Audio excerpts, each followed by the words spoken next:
Assalamualaikum warahmatullahi wabarakatuh. Halo teman-teman dan sahabat silat, bertemu lagi bersama saya Tony di channel Silet 22.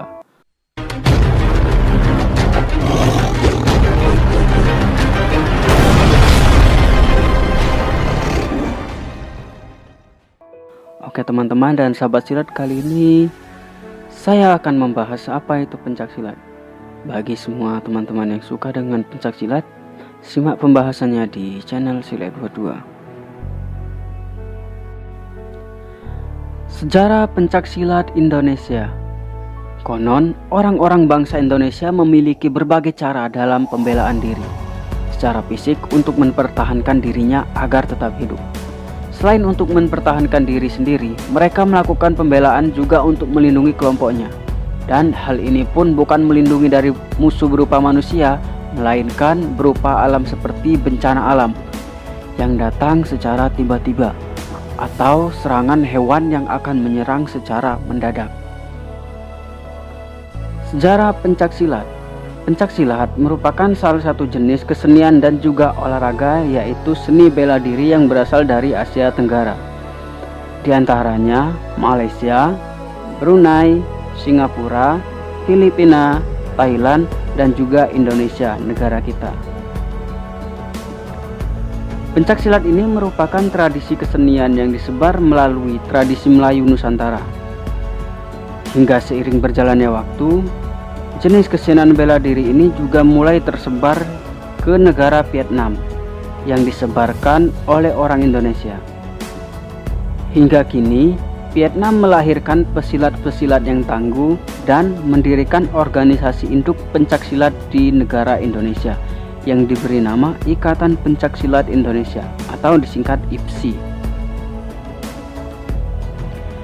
Pencaksilat telah tersebar ke seluruh kepulauan Nusantara sejak abad ke-7 Masehi. Namun, sampai sekarang belum ada yang bisa memastikan kapan dan bagaimana asal mula tersebarnya pencaksilat ini. Ada yang mengatakan kalau pencaksilat tersebar karena adanya keterampilan dari berbagai suku asli Indonesia. Keterampilan-keterampilan tersebut diantaranya seperti berperang yang menggunakan parang, perisai, dan juga tombak.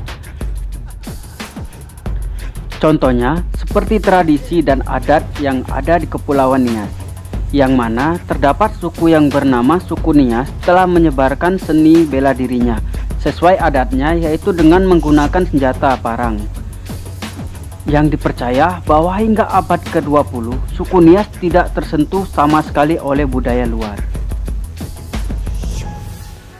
Penyebaran pencaksilat. Jika diselidiki lebih jauh, sebenarnya pencaksilat ini telah tersebar melalui leluri atau dari mulut ke mulut, yaitu secara lisan, seperti dari guru ke muridnya contohnya. Sehingga tak heran jika kita sulit menemukan sejarah tertulis mengenai pencaksilat ini. Bahkan ada yang mengatakan bahwa sejarah pencaksilat ini telah tersebar melalui beberapa kisah, seperti beberapa legenda di berbagai daerah, seperti dari daerah satu ke daerah lain dan menyeluruh ke tanah air Nusantara. Jadi, tak heran jika dulu di masa kerajaan Majapahit atau Sriwijaya sangat pandai dalam bertarung. Karena mereka semua, khususnya prajurit perang, telah disiapkan ilmu pencaksilat yang tinggi, agar mereka dapat bertarung dengan musuh dengan kemahirannya. Contohnya, ada legenda dari Minangkabau yang mengatakan silat itu dengan bahasanya yaitu sile. Masyarakat Minangkabau meyakini bahwa pencaksilat ini telah diciptakan oleh Datuk Suri Deraja dari Pariangan, tanah datar yang berada di kaki Gunung Marapi, Padang. Datuk Suri menciptakan dan mulai menyebarkan tradisi silat ini pada abad ke-11. Dan pencaksilat pun akhirnya tersebar ke seluruh tanah Nusantara, termasuk Indonesia.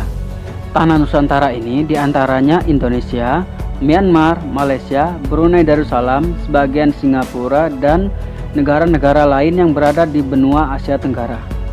Lalu, seiring berjalannya waktu, sile atau silat ini mulai dibawa dan dikembangkan ke berbagai negara, yaitu tanah Asia Tenggara, oleh para perantau Minang. Mungkin ada yang pernah mendengar kisah silat Cimande. Kisah yang menceritakan tentang seorang perempuan yang melakukan silat dengan meniru dua hewan, yaitu monyet dan harimau. Dan masih banyak lagi para tokoh silat lainnya.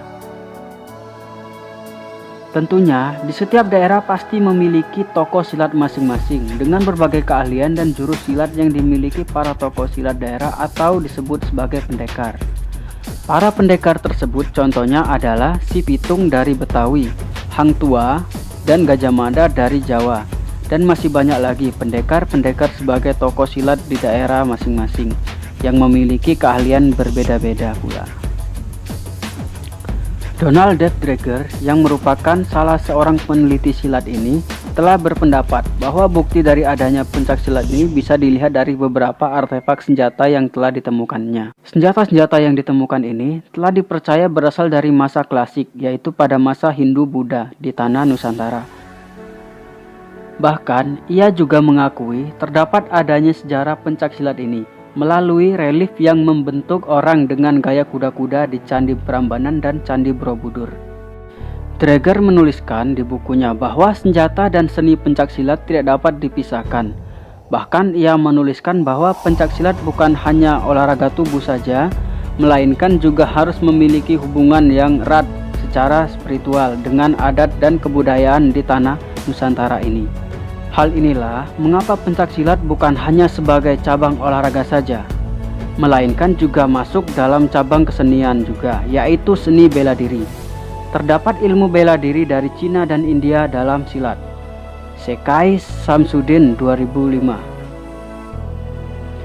Pendapat tersebut telah dibuktikan karena adanya pengaruh dari kebudayaan Cina dan India pada masa kebudayaan Melayu. Kebudayaan itu telah dibawa oleh para pedagang dan juga para perantau dari India, Cina, dan juga dari negara-negara lainnya. Oke teman-teman, cukup sekian video dari saya. Semoga ini bermanfaat. Jangan lupa membantu saya dengan cara like, komen, dan subscribe di channel Silek22. Terima kasih. Assalamualaikum warahmatullahi wabarakatuh. Silek22 Rancak Bana.